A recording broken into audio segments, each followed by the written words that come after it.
மதுரை பழங்கானத்தம் பகுதியில் உள்ள அரசு பள்ளியின் மாடியில் இருந்து விழுந்து மாணவர் ஒருவர் படுகாயமடைந்துள்ளார். அவரது உறவினர்கள் பள்ளியை முற்றுகையிட்டு போராட்டத்தில் ஈடுபட்டனர். கூடுதல் விவரங்களை வழங்குவதற்காக செய்தியாளர் செல்வகுமார் இணைகிறார். செல்வகுமார், விவரங்கள்.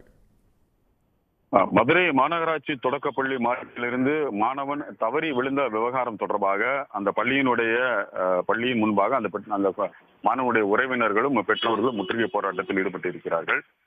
மதுரை முத்துப்பட்டி RMS காலனியை சேர்ந்த ஆட்டோ ஓட்டுநர் கணேஷ், அவருடைய மனைவி பாக்கியலட்சுமியுடைய மகன் அகிலன், 10 வயது மாணவன் இந்த மாநகராட்சி பள்ளியில் 5ஆம் வகுப்பு படித்து வருகிறான். பழங்கானத்தம் பகுதியில் இருக்கக்கூடிய மாநகராட்சி தொடக்க பள்ளியில் நேற்று மாலை மேலே, அதாவது இந்த பள்ளியில் இருக்கக்கூடிய அந்த மேல் மாடியில் விளையாடி கொண்டிருந்த போது திடீரென்று தவறி கீழே விழுந்தது. தலையில் பலத்த காயமடைந்து படுகாயத்துடன் மதுரை அரசு ராஜாஜி மருத்துவமனையில் நேற்று அனுமதிக்கப்பட்டு அவருக்கு தீவிர சிகிச்சை அளிக்கப்பட்டு வருகிறது. பள்ளியினுடைய அஜாக்கிரதை மற்றும் மாநகராட்சியின் அஜாக்கிரதையின் காரணமாகத்தான் பள்ளி மாணவன் அந்த மேல் மாடியிலிருந்து கீழே விழுந்து விட்டான்.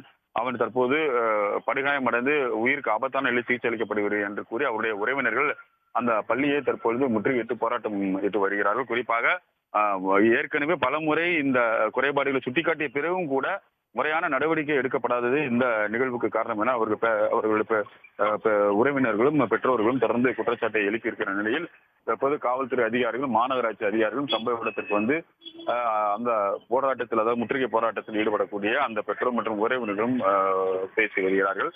தொடர்ந்து இந்த பகுதி காவல்துறை முன்பாக பரபரப்பான ஒரு சூழல் நிலவி வருகிறது.